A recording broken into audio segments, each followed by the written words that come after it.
Pavilion তোমাদের জন্য নিয়ে এসেছে বাংলা ভাষায় এই প্রথম বাংলা শব্দ নিয়ে বোর্ড গেম শব্দজব্দ। এক নজরে দেখে নেওয়া যাক এই খেলার মূল নিয়মগুলো।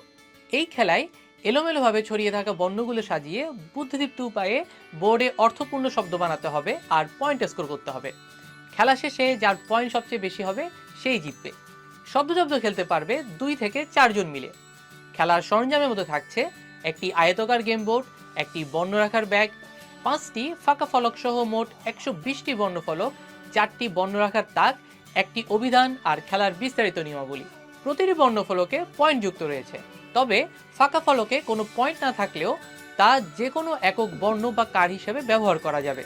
শব্দ তৈরি হয়ে গেলে ফলকের গায়ে থাকা পয়েন্ট অনুযায়ী স্কোর হিসাব করতে হবে। যেমন ও, জ, ন দিয়ে ওজন শব্দ তৈরি করলে মোট পয়েন্ট হবে 7 + 4 + 1 = 12।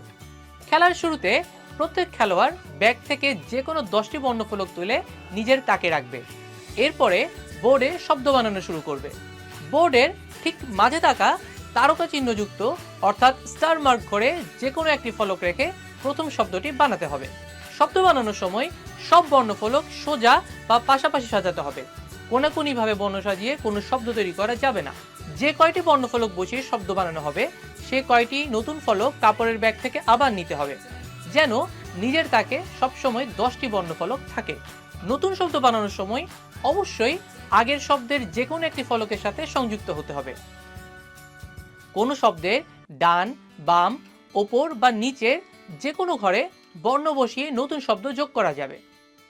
কার, ফলা বা যুক্ত বর্ণ দিয়ে শব্দ তৈরি করার ক্ষেত্রে একটি বর্ণফলকের নিচে একই ঘরে অন্য কোনো বর্ণ বা কার রেখে নতুন শব্দ তৈরি করা যাবে।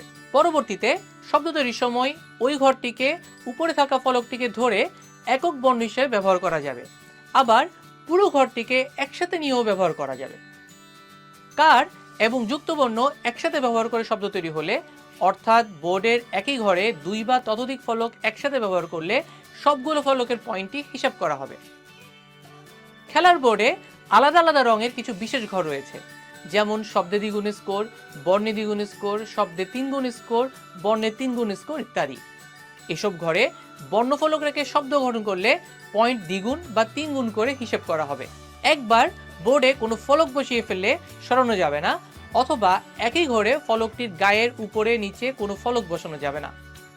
একই পালায় বর্ণফলক যে কোনো একদিকে বসানোর পর 2 বা ততোধিক শব্দ তৈরি হয়ে গেলে সবগুলো শব্দকেই কিন্তু অর্থবোধক হতে হবে, নয়তো বসানো যাবে না।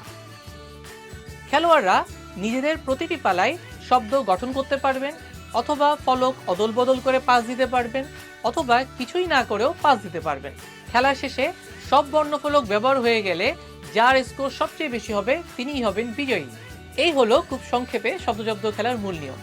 তাহলে আর দেরি কেন, বুদ্ধি দিয়ে বর্ণ সাজিয়ে শব্দ বানাও আর দেখিয়ে দাও সবাইকে বাংলাটাও তুমি ভালোই পারো।